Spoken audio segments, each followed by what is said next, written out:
বসিরউদ্দিন নামক এক ডাকাত ছিল। ডাকাতের কাজ হলো ডাকাতি করা। 40 জন ডাকাতের লিডার দিন যখন ডাকাতি কর, আল্লাহর কুদরতের খেলা। বসিরউদ্দিনের ঘরের মধ্যে তার যে রমণীটা আছে, স্ত্রী আছে, ওই স্ত্রী নামাজও পড়ে, রোজাও রাখে, আমলও করে, নেক আমলের লাইনে অগ্রগামী। দেখবেন এলাকায় যে ব্যক্তি চুরি করে ওই চোরের বউটা বড় ভালো হয়, যে ডাকাতি করে ওই ডাকাতের বউটা বড় ভালো হয়। আমার পরিচিত একজন আছে, এক সময় সাভার এলাকায় এত পরিমাণে বড় সন্ত্রাস ছিল। এবার দেখবেন সন্ত্রাসেরা মাঝে মাঝে উলামায়ে কেরামদের প্রতি বড় দুর্বল হয়ে যায়। বড় বড় ডাকাতেরা উলামায়ে কেরামের প্রতি দুর্বল হয়। বড় বড় বড় বড় মাদক দ্রব্য ব্যবসায়ীরা এরা আলেমদের প্রতি দুর্বল হয়ে যায়। যদি এরা নাও হয়, এদের বউগুলো আলেম ভক্ত হয়। যদি এরা না হয়, এদের বউগুলা নামাজি হয়, রোজাদার হয়, আমলওয়ালা হয়। কিন্তু কপাল বড় খারাপ, অনেক হুজুরের বউ আছে, ঠিকমতো নামাজও পড়ে না, ঠিকমতো রোজাও রাখে না, ঠিকমতো আমল করে না। এমন অনেক হুজুরের বউ আছে আমি দেখছি, ঠিকমতো পর্দাও মেনটেন করে না। আছে না? না। এখন যদি মনে করেন হুজুর আপনারে কইলেন নাকি, না আমার বউ পর্দা করে, কিন্তু আছে এমন অনেক হুজুরও আছে, হ্যাঁ অনেক বড় অলি।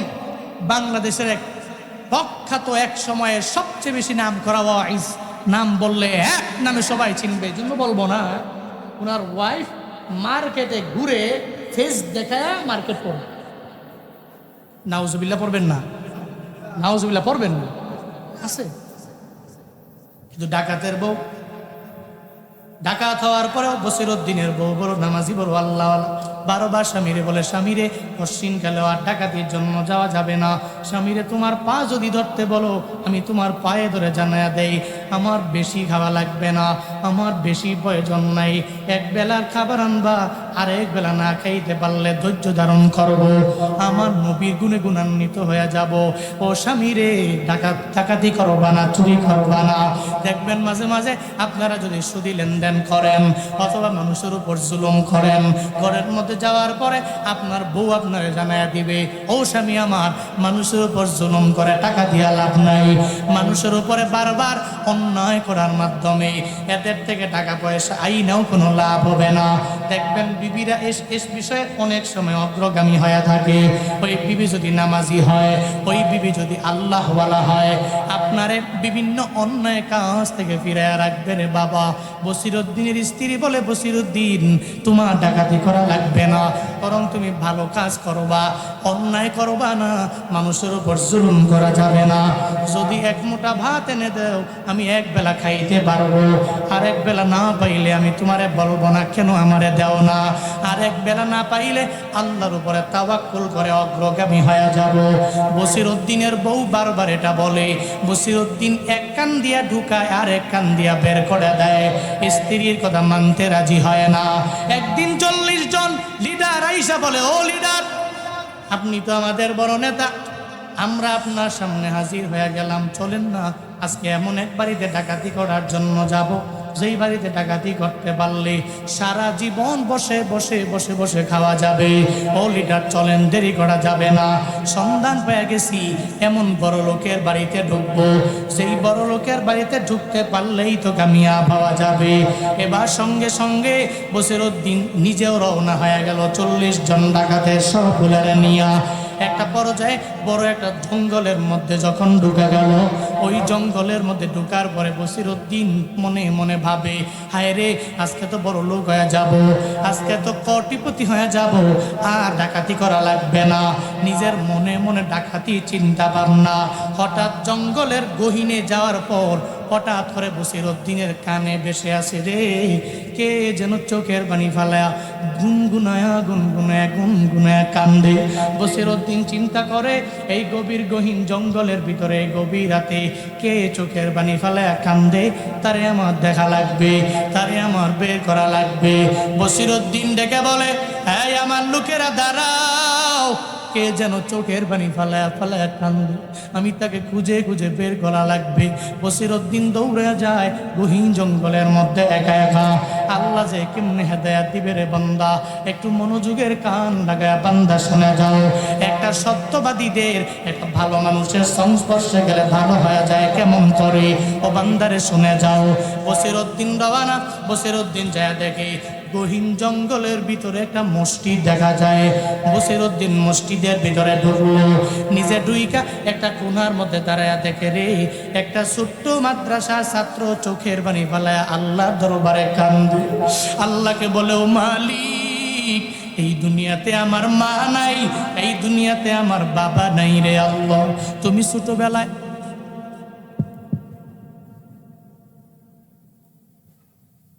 আল্লাহ মসজিদের কোণার মধ্যে যায় দেখে ছোট একটা বাচ্চা চোখের পানি ফেলায় কান্দে, আবার পরনের মধ্যে পাঞ্জাবি, দেখতেই মনে হয় মাদ্রাসার ছাত্র। দেখবেন মাদ্রাসার ছাত্র চেহারা দেখলেই বোঝা যায় চেহারার মধ্যে একটা এক্সট্রা নূর থাকে। আল্লাহ পাক মনে হয় এদের চেহারার মধ্যে এক্সট্রা একটা নূর দিয়া দেয়। এরা পাঞ্জাবি পরে, এরা জুব্বা পরলে অটোমেটিক বোঝা যাবে। এমনকি মাদ্রাসার ছাত্র যদি মাদ্রাসায় পড়া অবস্থায় শার্ট পরে আগায়া যায়, আপনি দেখলেই বুঝবেন লোকটা তো শার্টের লোক না, বরং জুব্বা পরার মতোই লোক, দেখলেই বোঝা যাবে ওর চেহারার মধ্যে আল্লাহ পাক এমন একটা নূর দিয়া দেয়। ওর শার্ট পরলে, গেঞ্জি পরলে ওর হুজুরের মতোই তো লাগে। ঠিক কি ঠিক না? এই ঠিক বললাম? আমি যদি জুব্বা টুবা খুইলা একটা গেঞ্জি আর শার্ট পরে যদি ঘুরি, আমার দেখলেই বুঝবে এত হুজুর ছিল মনে হয়। এখন মনে হয় টালটু পাল্টু হয়ে গেছে। ঠিক কি ঠিক না? হুজুরের চেহারা একটা আলাদা নূর থাকে, ওটা দেখলেই বোঝা যায়। বসিরউদ্দিন মসজিদে রুইকা দেখে ছোট্ট একটা মাদ্রাসার হাফেজে কোরআন হবে অথবা মাদ্রাসার তালিবে কোরআন হবে।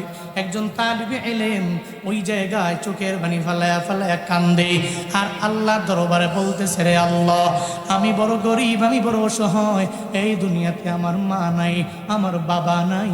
যেই মা বাবার কারণে আমি ঠিক মতো মা বাবা আমারে না দেওয়ার কারণে, না থাকার কারণে ওই অভাবের মধ্যে পড়ে আমি কেরোসিন জ্বালায়া, হারিকেন জ্বালায়া আমি কোরআন পড়তে পারি না। আমি রাতের বেলায় আমার বন্ধুরা কোরআন তিলাওয়াত করে, এরা সকালবেলা হুজুরের সবক বেশি শোনায়। আমার কপাল বড় খারাপ, আমি সকালবেলা আমার উস্তাদকে সবক বেশি শোনাই দেওয়া পারি না। বান্দারে, একটা ছোট্ট বাচ্চা মা নাই, বাবা নাই, চোখের পানি ফেলে কান্না করে। এই ময়দানে অনেকে আছে যারা মা হারাইছে রে, যারা বাবা হারাইছে। এরা জানে মায়ের কি দাম, এরা জানে বাবার কি দাম রে। যারা আছে সে বুঝবে না, যে হারায় ফেলবে ও মায়ের কদরটা বুঝতে পারবে, যে বাবা হারায় ফেলে রে ও বাবার কদরটাকে বুঝতে পারে। এটা এমন এক বৃক্ষ, যদি বৃক্ষটা পরিপূর্ণ বুড়াও হয়ে যায়, মুরব্বী হয়ে যায়, কশিনকালে এই বৃক্ষটার সাথে খারাপ আচরণ করবা না। কারণ বৃক্ষ যদি ফলও দিতে না পারে, তোমার একটু না একটু হলে ছায়াও দিয়ে দিবে। আবার ওই মা বাবার দোয়া নিয়ে যদি তুমি আগাও, ওই দোয়া নিয়ে আগাইলে আল্লাহ তোমারেও বড় দামি বানায়া দিবে রে বান্দা। যদি মা বাবা হারায়া, এরপরে যখন তুমি বুঝবা যে মা বাবা কি পরিমাণ সম্পদের নাম, যারা হারায় নয় এরা মা বাবার কদরটাও বুঝবে না রে বান্দা। ওই ছোট্ট মানুষ চোখের পানি ফেলে আল্লাহর দরবারে আবদার জানায়, আল্লাহ গো, ছোটবেলায় তুমি আমার মায়ের নিয়ে গেলা, আমার বাবারে নিয়ে গেলা। আমার মায়ে যদি থাকতো, আমারে পকেটের মধ্যে টাকা দিয়া দিত, ওই টাকা দিয়া আমি কেরোসিন কিনার পরে হারিকেন জ্বালায়া আমি আল্লাহর কোরআনটাকে পড়তাম, তোমার কোরআনটা মুখস্থ করে নিতাম। বসিরউদ্দিন মসজিদের কোনায় এগুলা শুই না অটোমেটিক চোখের পানি গড়ায়া গড়ায়া বল। বসিরউদ্দিন দৌড়ে যায় আর যা হাফেজে কোরআনের সামনে দাঁড়ায় আর যা বলে, এই ছোট্ট বালক, তোমার বাড়ি কয়ে, তোমার পরিচয় কি আমারে জানাও। হাফেজে কোরআন জানা দেয়, তুমি কেমন মানুষ, এই গভীর রাতে কেমনে তুমি আমার সন্ধান পায়া গেলা। আমি তো আমার মাওলার প্রেমিক হতে চাই, আমি আমার মাওলার আশেক হতে চাই। আমার মাওলা, আমি যদি গভীর রাতে আল্লাহকে ডাকি, আল্লাহ আমার ডাকে সাড়া দিয়া দিবে।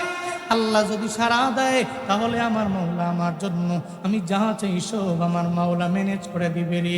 তুমি এই গভীর রাতে মসজিদের ভিতরে তুমি কেন আসলা? তোমার পরিচয় কি আগে আমারে বলো। বসিরউদ্দিন চোখের পানি মুছে জানা দেয়, বাচ্চা রে, তুমি কি জন্য আল্লাহর দরবারে কান্দো? তুমি যার জন্য কান্দো, আমি ওইটা ব্যবস্থা করার জন্য রাজি হতে পারি। ছোট্ট বাচ্চাটা এবার জানা দেয়, ও মানুষ, ও জনৈক মানুষ, আপনারে তো আমি চিনি না, এরপর আপনাকে আমি বলি, আমার আল্লাহ দরবারে কান্দি, আল্লাহকে আমি জানায়া দিচ্ছি, গো আল্লাহ, এই দুনিয়াতে আমার মা নাই, আমার বাবা নাই, আমি বড় এতিম হয়ে গেছি। আল্লাহ গো, কেরোসিন কিনে হারিকেন জ্বালাইয়া কোরআন পড়ার মতো এবিলিটি আমার নাই, কোরআন মুখস্থ করার মতো এবিলিটি আমার নাই গো আল্লাহ। আল্লাহ গো, এমন একটা মানুষ দিয়া তুমি আমার ওই তেলের ব্যবস্থা করে দাও, আমি যাতে করে আগুন জ্বালাইয়া তোমার কোরআনটারে মুখস্থ করতে পারি। বসিরউদ্দিন বলে, দাঁড়াও, আমি তোমার জন্য ব্যবস্থা করে আনবো। বসিরউদ্দিন দৌড়াইয়া যখন মসজিদ থেকে বের হয়ে যায়, ওদিকে 40 জন অপেক্ষমান। ওই 40 জনের চিন্তা বসিরউদ্দিনের অন্তরের মধ্যে নাই। বসিরউদ্দিন দৌড়াইয়া ওই তেলের দোকানদারের সামনে যায়, গভীর রাতে যাইয়া ওই তেলের দোকানদার কে যায় দরওয়াজার মধ্যে কোরআন আরে আর বলে, এই তেলের দোকানদার, তুমি দরওয়াজাটা খোলো, আমি তোমার দরওয়াজার সামনে বসিরউদ্দিন বলছি। যখন বারবার এই কথা বলে, তেলের দোকানদার যখন বসিরউদ্দিনের আওয়াজটা শুনতে পায়, তেলের দোকানদার মনে মনে ভাবে, আজকে সমস্ত টাকা তেল লিটার আমার দরওয়াজার সামনে আসলো, তার মানে হলো আমার যা তেল আছে সব লোড করে নিয়ে যাবে। যদি আমি তার সময় মতো যদি না দেই, তাহলে তো আমার তেলের দোকানটারে আগুনে পড়ে সারখার বানায় ফেলবে। সঙ্গে সঙ্গে লাফ দিয়া ঘুম থেকে জায়গা দরওয়াজাটা খুলে ফেললো, দরওয়াজাটা ওপেন করে ফেললো। দেখে বসিরউদ্দিন দাঁড়ায় আছে, বলে, বস আপনার কি লাগবে? বস যে বলছে ওটা অন্তর থেকে বলছে নাকি জবান দিয়ে? মৌখিক না আন্তরিক? এই যে দেখছেন না, 16 বছরের জালেম যখন ছিল, এদের নেতা খেতা যখন আসতো, কিছু কিছু লোক দেখলেই কইতো বস। যদিও কইছে বস, কইছে মুখ দিয়া, অন্তর দিয়া কথা বলেন না কেন? মুখ দিয়া বস বস, স্যার স্যার যতই বলছে, অন্তর দিয়া ঘৃণা। দেখছে একটা পুলিশ দেখার পরে গ্লাস নামায় কয়, স্যার কি বলবেন বলেন। যখন স্যারে কয়, এই কাগজপাতি দে, তো কাগজপাতি দেখার পরে দেখে যে সব ওকে, তাহলে সব তোর ওকে, 500 টাকা দে। হ্যাঁ রে স্যার, কি কর না, এখন গরিব মানুষ, আমি চলি, দিন আনি দিন খাই, 500 টাকা করতে আনবো। আচ্ছা 500 টাকা নাই, 200 দে। হ্যাঁ হ্যাঁ স্যার, 200 তো নাই, তো আর কি আছে, 100 দে। হ্যাঁ কয়, স্যার এটাও দেওয়া সম্ভব না। হ্যাঁ রে, এত ফকিন্নি হইলে হয়? হ্যাঁ হ্যাঁ রে ফকিন্নি কয়, হ্যাঁ যে কত বড় ফকিন্নি এটা হ্যাঁ নিজেই বুঝে না, ঠিক কিনা? আচ্ছা 100 টাকা নেই, তো 50 দে, তো 50ও নাই, 10 দে, 10ও নাই, 5 দে, তো 5 নাই, তো বিড়ি দে, একটা তো দিবি। স্যার যে বললো, এরপরে বিড়ি টিড়ি দিছে, দিয়া যখন যাচ্ছে, যাওয়ার পথে কয়, এদের মতো জালিম, এদের মতো খারাপ, এদের মতো সন্ত্রাস আর কেউ হতে পারে না। বলে কি বলে না? কথা বলেন না কেন? যদিও উপর দিয়া বলে স্যার, ভিতরে ভিতরে স্যার না, ভিতরে ভিতরে রাগ উঠতেছে, তোর সময় মতো পাইলে এমন পিডামো, তোদের এক নেতাকেও হারিকেন দিয়ে খুঁজে পাওয়া যাবে না। উপর দিয়ে যদিও স্যার বলছে, ভিতরে ভিতরে তো পুইরা সরকার হয়ে গেছে, কারণ 16 বছরে তো অনেকে কনভার্ট হয়ে ওদের দলে গেছিল। স্যার যে বলছে, মুখ থেকে একটাও বলে নাই, মৌখিক ভাবে নয়।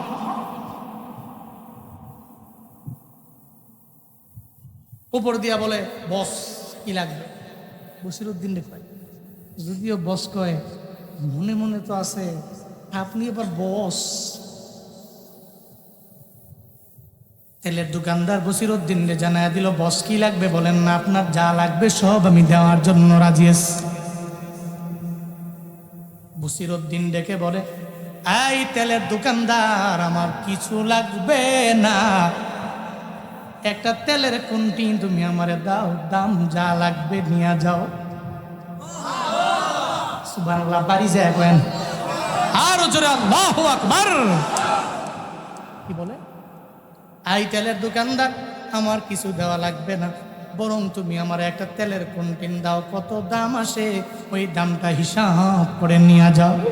এটা বলার পরে তেলের দোকানদার তো অবাক হয়ে গেল। আরে ডাকাতের লিডারে কয়ে কি, ডাকাতের লিডারের কাজ হলো ও ডাকাতি করবে, ও যার যা প্রয়োজন হবে সব আমি দোকানদারের কাছ থেকে নিয়ে যাবে। কিন্তু হঠাৎ করে এত পরিবর্তন হয়ে গেল, কেমনে পরিবর্তন হয়ে গেল বুঝেই আসে না। তেলের দোকানদারের মাথাই নষ্ট হয়ে গেল, হায়রে কেমনে সম্ভব, এই মানুষটা কেমনে ভালো হলো। এরপরেও বলে মনে হয় আমাকে চেক করার জন্য বলতে পারে, দেখি আমি তার সাথে কেমন আচরণ করি। এরপরেও মনের মধ্যে তেলের দোকানদারের একটু একটু ভয় ভিতরে আছে। তেলের দোকানদার বলে বস শুধু এটা বললেই হবে না, না না আপনার যা লাগবে আপনি নিয়ে যান, একটা টাকা আপনার দেওয়া লাগবে না। বলে না রে, তুই আমার একটা তেলের কন্টিন দাও, এরপরে টাকা নিয়ে যাও। তেলের দোকানদারকে বারবার রিকোয়েস্ট করে টাকাটা দিয়ে দেয়। এরপরেও তেলের দোকানদার মনের মধ্যে ভয় আছে। দোকানদার জানিয়ে দেয়, ও বসিরউদ্দিন ডাকাতের লিডার, এই তেলের কন্টিন কোথায় নিয়ে যাবেন, আমার মাথায় উঠে দেন, আমি মাথায় করে নিয়ে পৌঁছায় দিব। এরপরে বসিরউদ্দিন বলে, ও তেলের দোকানদার না না, আমি আগের আর বসিরউদ্দিন নাই রে, আমি আগের আর বসিরউদ্দিন নাই রে, তোর মাথার মধ্যে ওঠানো লাগবে না রে।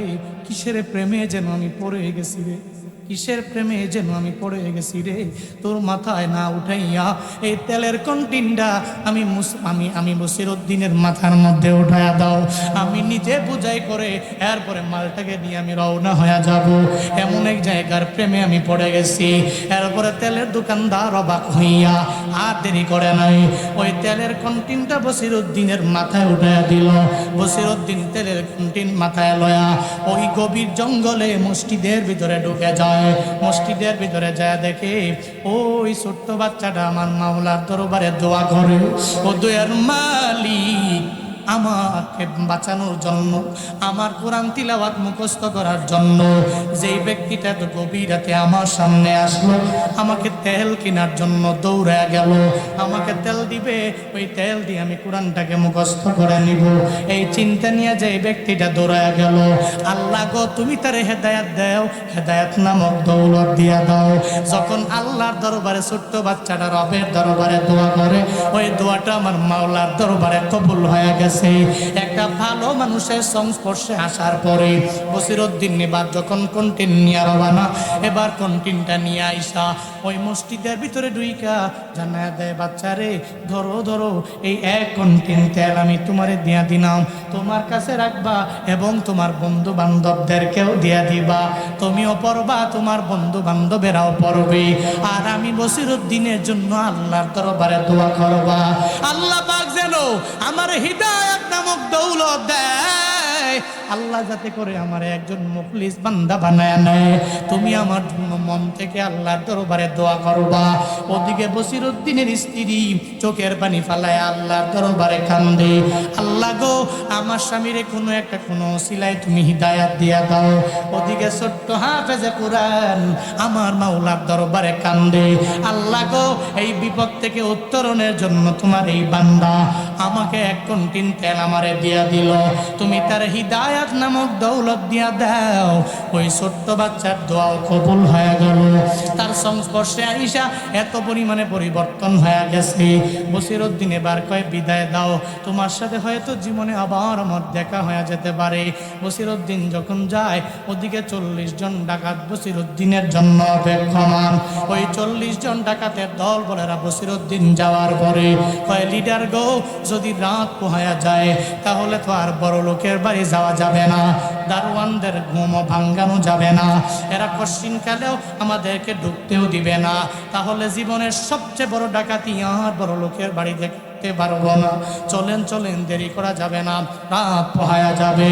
বসিরউদ্দিন জানায়া দেয়, এই 40 জন আমার দল বলেরা শুনে নাও, তোমরা যেই ডাকাতির জন্য রেডি হয়ে আসো। আমি ওই ডাকাতির জন্য একটু আগেও রেডি ছিলাম। কেন রে, আমার কেন যেন মন চায় না, আমার মন চায় না রে, আমি আর ডাকাতি করার জন্য যাইব না, আমি আর মানুষের উপর জুলুম করব না, আমি আর মানুষের উপর নির্যাতন করব না, মানুষের মালগুলো লুট করে আমি আর কশিনকালেও নিব না।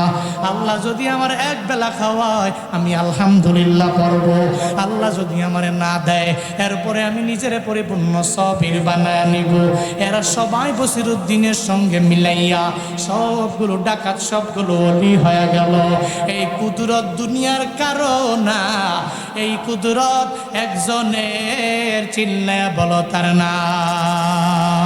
কাদের কুদরত দারি বর কামাল, আনতা রাব্বি আনতা হাসবি জুন জালাল, তুহি কাদির জলিলুল্লাহ জাহাদার, বহর হালে তুহি মেরা নেগাহাদার।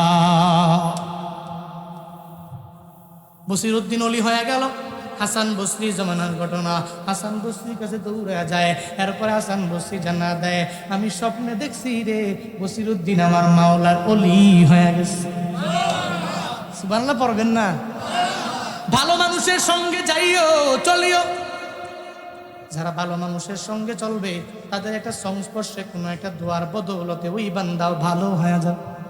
আল্লাহ পাক বলেন তুমি শ্রেষ্ঠ হওয়ার জন্য তুমি সৎ হওয়া লাগবে, আর একজনকেও সত্যতার ব্যাপারে ডাকা লাগবে, আর একজনকেও ভালো কাজের মধ্যে ডাকা লাগবে।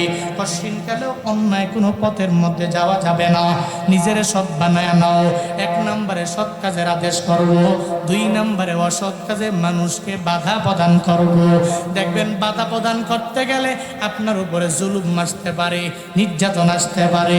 আপনি যদি জালেমের বিরুদ্ধেও যদি দাঁড়ায় যান, দেখবেন সবাই আপনারে মারার জন্য ফন্দি আঁটবে, আপনার বুকের ভিতরে বুলেট চালানোর জন্য চেষ্টা করবে।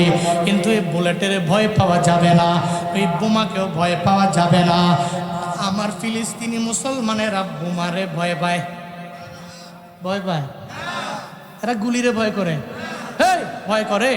আরে বাবারে বাবা, এদের ইমান যেই পরিমাণ মজবুত, এরা লাশ মাথায় নিয়ে কাঁধে নিয়ে মিছিল করে। এরা তো জানে মরলে যাব কই, বলেন না কেন, মরলে যাব কই। এই জন্য মুমিন মরাকে ভয় করে না, মৃত্যুকে ভয় করে না। ও জানে মরতে দেরি, রবের জান্নাত আল্লাহর পক্ষ থেকে অ্যাকসেপ্ট করে নিতে দেরি হবে। যারা বেদিন, যারা কাফির, যারা বেঈমান, যারা মুনাফিক, এরা মৃত্যুকে ভয় করে। কিন্তু মুমিন মুসলমান কশিনকালেও মৃত্যুকে ভয় করতে পারে। রংপুরের পীরগঞ্জের শহীদ আবু সাঈদের মতো পুলিশের সামনে 2টা হাত বেঁধে জানায়া দিল, আমার যতগুলা বুলেট আছে সব মারতে পারো, কোনো অসুবিধা নাই, তবে জালেমের কাছে মাথা নত করতে রাজি না। ঠিক কিনা? এরা মুমিন, এরা আল্লাহকে ভয় করে না, বরং এরা ভয়কে জয় করে আগায়া যায়। যার কারণেই তো 16 বছরে এক জালেমকে বিদায় করা গেল, এদের অবদানের কারণে। এরা জালেমকে ভয় করে না, বুলেটেরও ভয় করে না, এরা বোমাকে ভয় করে না, বরং মারও কোনো অসুবিধা নাই, কোনো চিন্তা নাই। আমি তো অসৎ কাজ যেটা, এটার বাধা আমার দেওয়া লাগবে, আমি আমার অধিকারটাকে নিশ্চিত করা লাগবে। আমি 26 বছর লাগায় একটানা প্রতিষ্ঠানে পড়াশোনা করলাম। যদি খালি অন্যজনের কোটার কারণে শিক্ষিত না, কিন্তু কোটার কারণে যদি মেধাবীরা যদি স্থান না পায়, কোটার কারণে যদি ও চাকরি পায়, আমি যদি না পাই, তাহলে 26 বছর লাগাইয়া একটানা পড়াশোনা করলাম। এই পড়াশোনা কইরেই আমার কি লাভ হইল? এরপরেও যদি বারবার আমার একটা কেজি স্কুলে চাকরি করা লাগে, 2000 টাকার বেতনে চাকরি করা লাগে, আমি খাবো কি? আমার মায়েরে দিব কি? আমার বাবারে দিব কেমনে? আমার পরিবার চলবে কি করে? এই চিন্তা নিয়ে অধিকার নিশ্চিত করার লক্ষ্যে এরা আগায় গেল। কারণ যারা মাজলুম হয়ে যায় দেয়ালের মধ্যে যখন পিঠটা ঢেকে যায়, দেখবেন মাঝে মাঝে বিড়ালও কিন্তু কুকুরের ধমক দেয়। প্রবাদ আছে, যখন বিড়ালকে বারবার কুকুর যখন বারবার ধাওয়া করে, বারবার ধাওয়া করে, একটা পর্যায়ে যখন দেয়ালের মধ্যে পিঠ ঠেকে গেল, তখন বিড়াল এমন জোরে একটা ধাওয়া দেয়, কুকুর দৌড়ে পালায়া যায়। ঠিক তদ্রূপভাবে যারা মজলুম হয়ে যায়, এরা জুলমের শিকার হইতে হইতে হইতে হইতে যখন দেয়ালের মধ্যে পিঠটা ঢেকে গেল, একটা প্রাচীরের মধ্যে যখন পিঠটা ঢেকে গেল, ও তখন মরণকে ভয় করে না, তখন বলে আমাকে গুলি চালাইতে পারো, আমার উপরে বুলেট চালাইতে পারো, তবে চালাইতে পারো, অসুবিধা নয়, কিন্তু জালেমের বিদায় হওয়ার আগ পর্যন্ত মাঠ ছাড়তে রাজি না। আল্লাহ পাক বলেন, তুমি শ্রেষ্ঠ হওয়ার জন্য 1 নম্বরে লাগবে বান্দা সৎ কাজের আদেশ মানুষকে করো, 2 নম্বরে অসৎ কাজে বাধা দাও। মান রাআ মিনকুম মুনকারান ফালিয়ুগাইয়িরহু বিয়াদি ফাইল্লাম ইয়াস্তাতি ফাবিলিসানি ফাইল্লাম ইয়াস্তাতি ফাবিকলবি ওয়া যালিকা আদআফুল ঈমান। নবীজি বলছেন, মান রাআ মিনকুম মুনকারান, তোমাদের মধ্যকার কেউ যদি কোনো গর্হিত কাজ দেখে, ফালিয়ুগাইয়িরহু বিয়াদিহি, তাহলে সে যেন ওই খারাপ কাজটাকে হাত দিয়া বাধা দেয়। কি দিয়া বলেন না, কি দিয়া? যদি হাত দিয়া না পারে, ফাইল্লাম ইয়াস্তাতি ফাবিলিসান, যদি হাত দিয়া না পারে তো মুখ দিয়া বাধা দিবে। হ্যাঁ, ফাইল্লাম ইয়াস্তাতি ফাবিকলবি, হ্যাঁ মুখ দিয়াও পারে নাই, ওই ঈমান তার নাই, ঈমানের পাওয়ারটা তার নাই। তাহলে অন্তর দিয়া ঘৃণা করা, অন্তরে অন্তরে মনে মনে চিন্তা করা, এই গর্হিত কাজটাকে এই সমাজ থেকে কিভাবে উৎখাত করা যায়। নবীজি বলেন ওয়াযালিকা আদআফুল ঈমান, এবং এটাই হচ্ছে সবচেয়ে দুর্বলতম ঈমান। এই ঈমানটা সবচেয়ে দুর্বল, তবে সর্বোচ্চ পাওয়ারওয়ালা ঈমান হচ্ছে, ঈমানদার দেখছে একজন জেনা করছে, ঈমানদার যাবে, এই আমি তোমাকে হাত দিয়ে প্রতিহত করতে দ্বিধা করব না, তুমি কেন জেনা করো, এই তুমি কেন মিথ্যা বলো, এটা কবিরা গুনাহ, আমি তোমাকে হাত দিয়ে বাধা দিতে দ্বিধা করব না। এটা ঈমানের সর্বোচ্চ পাওয়ারের পরিচয়। কিন্তু যদি পাওয়ার না থাকে, অন্তত পক্ষে মুখ দিয়া হলেও তো বলা যাবে, অন্তত পক্ষে জবান দিয়া বলা যাবে। একজনে খারাপ কাজ করছে, আপনি তাকে এগুলো থেকে ফিরে রাখেন, যেমন ফিরে রেখেছেন হযরত মুহাম্মদুর রাসূলুল্লাহ। এখনই ফিরাইতে গেলে বিপদ আসবে, মুসিবত আসবে, ঝড়ঝাপটা আসবে, বিপদ আসবে, টেনশন নেই। নবীর উপরে তো কম আসে নাই, সাহাবায়ে কেরামের উপরে কম আসে নাই, এদেরকে আঘাতও কিন্তু কম করা হয় নাই, এদের উপরে জুলুম নির্যাতন কম করা হয় নাই। নবীজি 40 বছর পর্যন্ত ভালো। আরে মুহাম্মাদের মতো মানুষই হতে পারে না, ঠিক কিনা? নবীরে যে আল আমিন উপাধি দিল, কোন মুসলমান দিছে? কে দিছে? কাফিররা। কে দিছে? বলেন না কে দিছে? নবীরে আল আমিন উপাধি দিল কাফেররা, কোনো মুসলিম দেয় না। ওই সময় মুসলিম নাই, নবী তো ওই সময় নবুয়ত পায় নাই।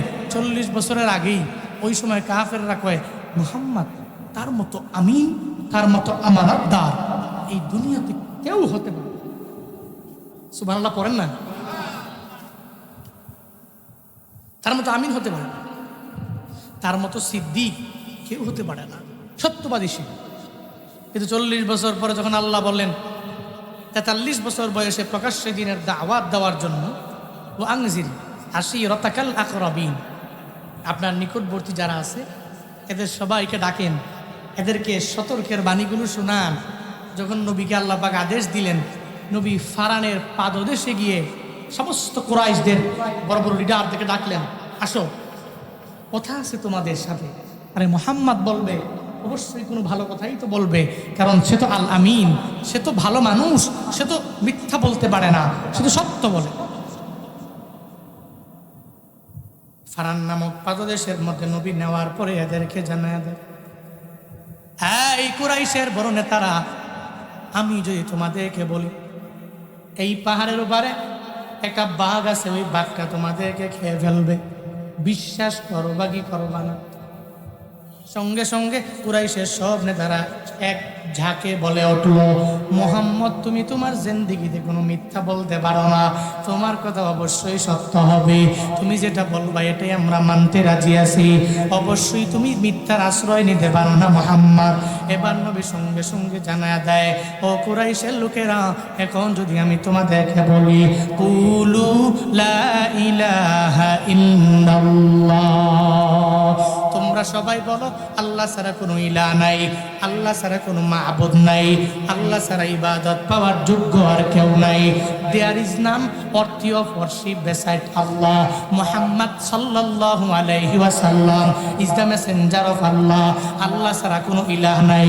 যদি এই কথা বলো তাহলে তোমরা সফল কাম হয়ে যেতে পারবা। এই ব্যাপারে যখন রহমাতুল লিল আলামিন বলল 40 বছর আমার নবীর মতো ভালো কেউ নাই, কিন্তু এখন নবীর মতো খারাপ আর কেউ হতে পারে না, এদের চোখে আর নবী ভালো না। সঙ্গে সঙ্গে আবু জাহাল উতবা সাহেবায় কয়, আলী হাজা জামাতানা মুহাম্মদ, তুমি কি এই কারণে আমাদেরকে একত্রিত করলা? তাব্বাল্লাকা ইয়া মুহাম্মদ, এ মুহাম্মদ তুমি ধ্বংস হয়ে যাও, তুমি দুনিয়া থেকে বিদায় নিয়ে চলে যাও, তুমি আমাদের বাপ দাদার ধর্মের মধ্যে চুনকালি মাইরা আমাদেরকে আল্লাহর ধর্মটা মানতে বলো, তোমার আল্লাহকে মানতে বলো। আমরা মূর্তি পূজা করি, তোমার আল্লাহকে মানতে পারি না। ওই পাহাড়ের চূড়ার মধ্যে নবীর উপরে পাথরগুলো মারার জন্য এরা তৈয়ার হয়ে গেল। যেই নবীর শরীরে মশা মাছি বসা হারাম, ওই নবীকে পর্যন্ত এরা আঘাত করতে দ্বিধা করে নাই।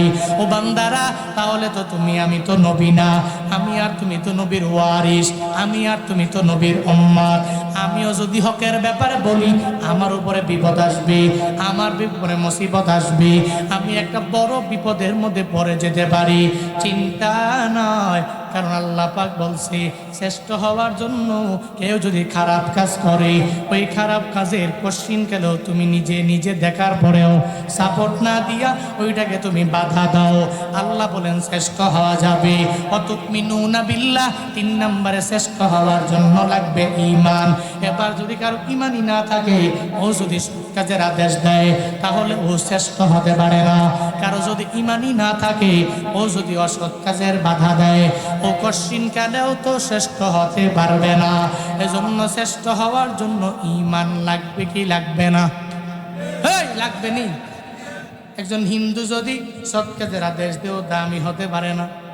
একজন হিন্দু যদি সৎ কাজের আদেশ করে, অসৎ কাজে বাধা প্রদান করে, ও শ্রেষ্ঠ হতে পারবে না, কারণ তার ভিতরে ঈমানের পুঁজি নাই।